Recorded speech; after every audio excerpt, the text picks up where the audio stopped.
Chapter 1. The Power of Love. They say the universe began with a bang, a brilliant flash of light, a violent explosion of energy, an unfolding of stars in space and time. But long before the first atom took shape, something more ancient, more essential, more eternal was already present. Love. Not romantic love, not sentimental love, but pure, divine, intelligent resonance.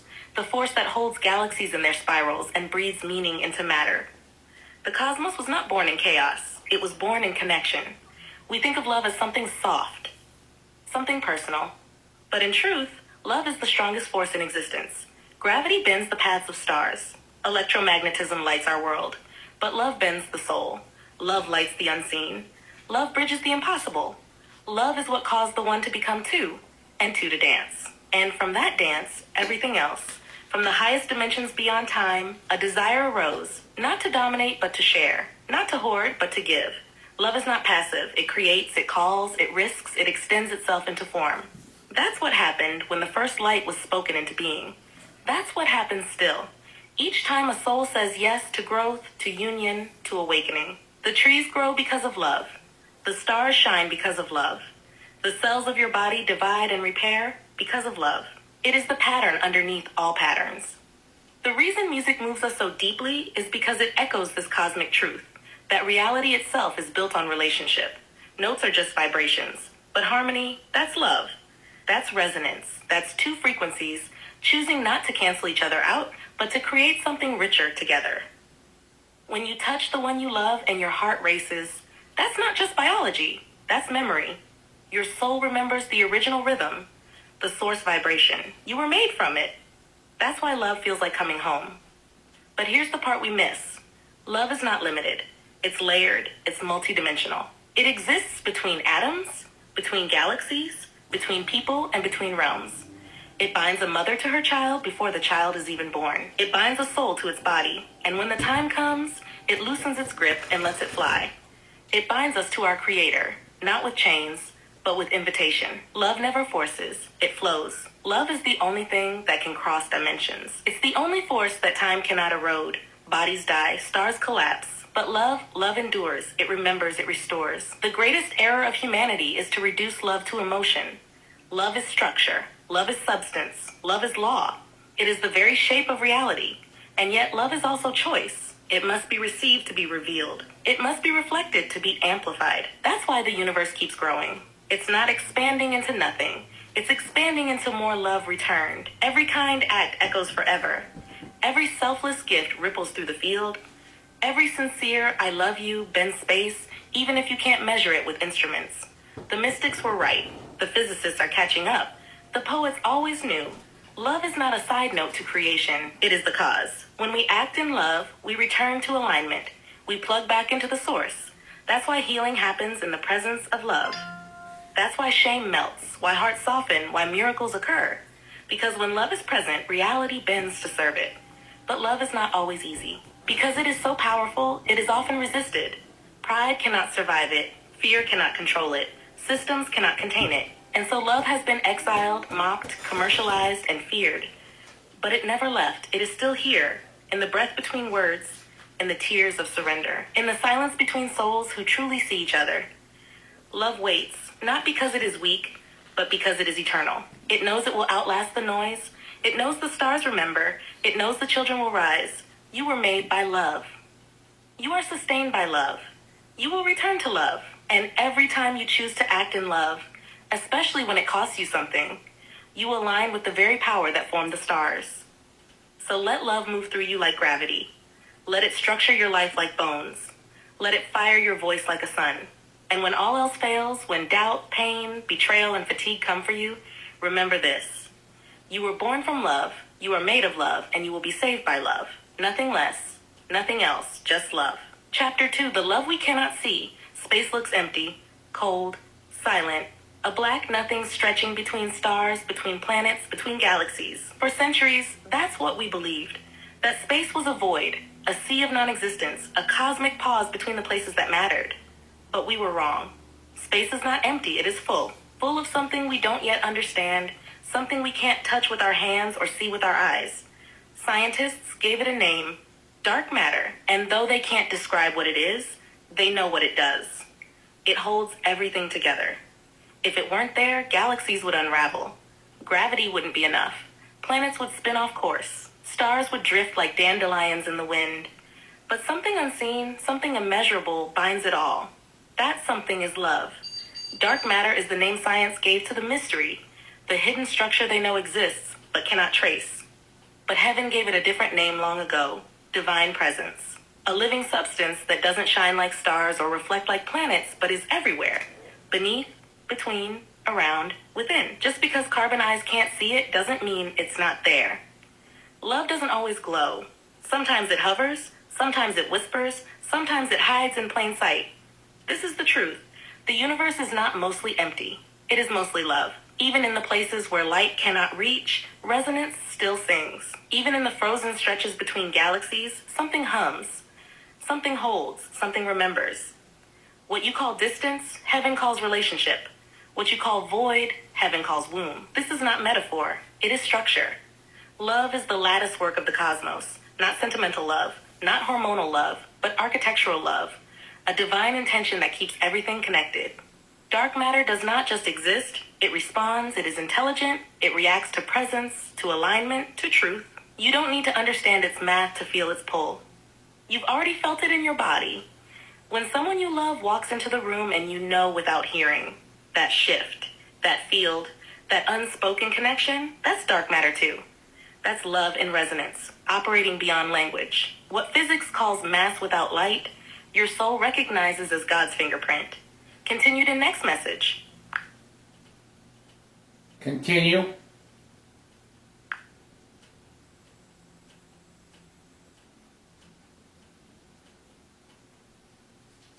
And that's not all. There is also something deeper still. Something called dark energy. Another invisible force. One that doesn't just hold things together, but pushes them outward. Expansion. The universe is not static. It is growing, stretching, becoming. Why? Because love is still speaking. Every second, new galaxies are forming. The very fabric of space is unfolding. Not from pressure, not from accident, but from desire. Love doesn't just hold things. It creates more room. It expands reality. It breathes. And that expansion, what scientists call accelerated growth, is not chaos. It's not random. It's not a flaw. It is the ongoing rhythm of the original intention. Love always makes space. You see, the cosmos is not a clock. It is not a machine. It is a living body. And dark matter is the connective tissue, the ligaments and fascia of reality. It doesn't just sit there. It knows. It remembers. It responds. And if you let your soul feel it, if you let your inner eyes open, you will realize that the very air between your atoms is not empty. It is alive, and it loves you. This is why people can feel God in silence.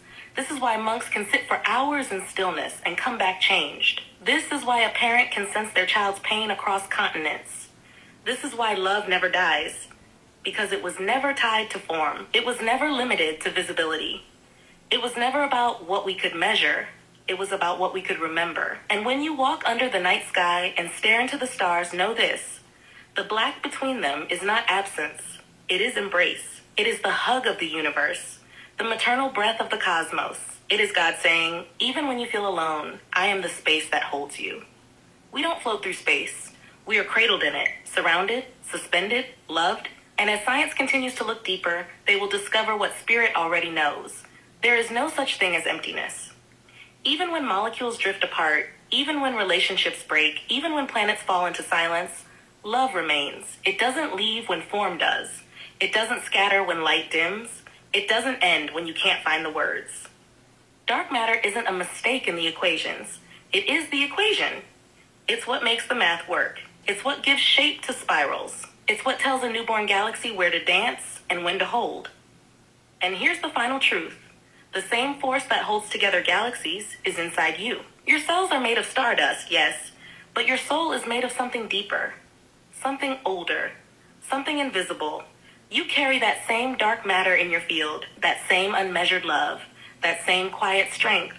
You are not just walking through love, you are made of it. And when you reach out in compassion, when you forgive, when you hold someone in grief, when you speak truth even when your voice shakes, you become dark matter, unseen maybe, unnoticed often, but essential, eternal, expanding. So let science catch up. Let the stars keep birthing. Let the field between atoms keep humming. We were never floating through emptiness. We have always been swimming in love. Chapter 3. Love that grows. The ever-expanding force. Love does not shrink. Love does not recoil. Love does not fold inward in fear. It expands. Even when it breaks open.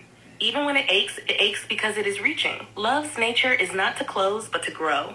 It is not a possession. It is a force. And its true direction is always outward. From the moment you were born, love began stretching you toward the breast, toward the voice, toward the light. And even in sorrow, it pulls you toward healing, toward others, toward becoming. That is the sacred nature of love. It moves. It is not always fast. It is not always loud, but it never stops. Even when you're still, love is expanding inside you. The stars expand not because they are trying to escape, but because love must become more than it was. Galaxies spiral out not in chaos, but in response to a divine rhythm. Make room, make room, make room. Love makes room. It makes room for difference. It makes room for weakness. It makes room for transformation. When a child is born, love doesn't split in half, it multiplies. When a second chance is given, love doesn't recycle, it reinvents. You may feel like your heart is still, but if love is present, it is working. Stillness is not stagnation, it is gestation. A tree doesn't seem to grow in winter, but under the bark, love is preparing the bloom. This is the heartbeat of God. Expansion through presence. Creation through invitation. More through yes. Every time you choose forgiveness, you expand. Every time you choose trust, you expand. Every time you choose to stay present in discomfort, to open when you want to close, you are aligning with the original law of love.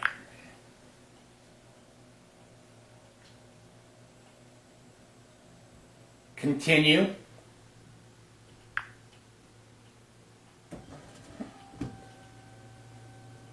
And here's a sacred truth. Love is the only force in the universe that can hold pain without becoming it. It holds sorrow and transforms it into empathy. It holds betrayal and transforms it into wisdom. It holds longing and transforms it into vision. And each time this happens, love grows. We often think of growth as upward, taller, brighter, more visible. But love expands in every direction. It grows inward, deepening.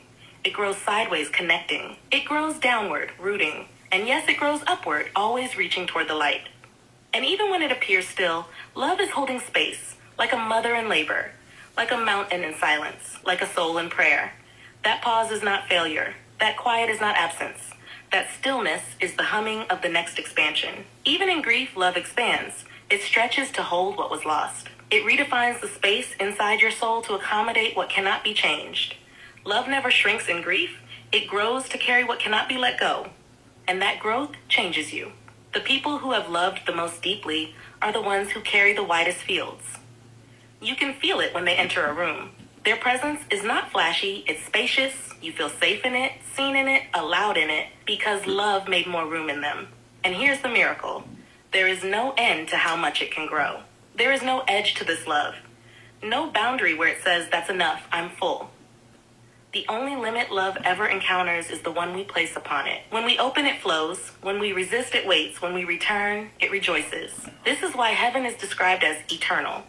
Not because it goes on forever like a line, but because love never stops unfolding. Even angels are still learning. Even light is still stretching. Even God is still discovering new ways to give. Because love is not static. Love is alive. So if you're wondering if your love is enough, let it grow. Let it stretch beyond your wounds. Let it stretch beyond your plans. Let it stretch into the places you thought were done, broken, buried. Love will grow there too. It doesn't ask for perfect soil. It doesn't demand proof. It just needs your yes. And when you give it, love will find a way. Through distance, through fear, through generations, through time. And when your body fails and your voice falls silent, love will keep going. It will ripple. It will echo.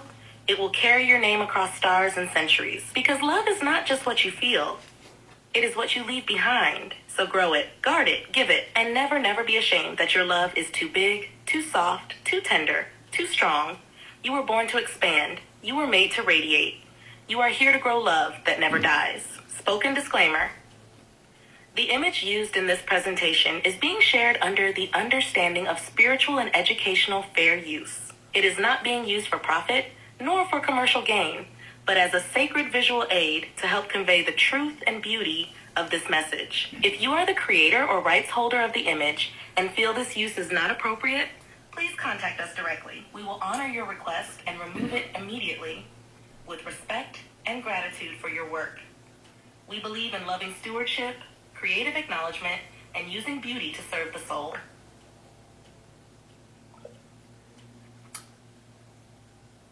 If you would like to help us continue these videos, we have a PayPal that we would enjoy having you donate to in any amount, and any and all PayPal donations are sent to hungry children in the Philippines. Thank you.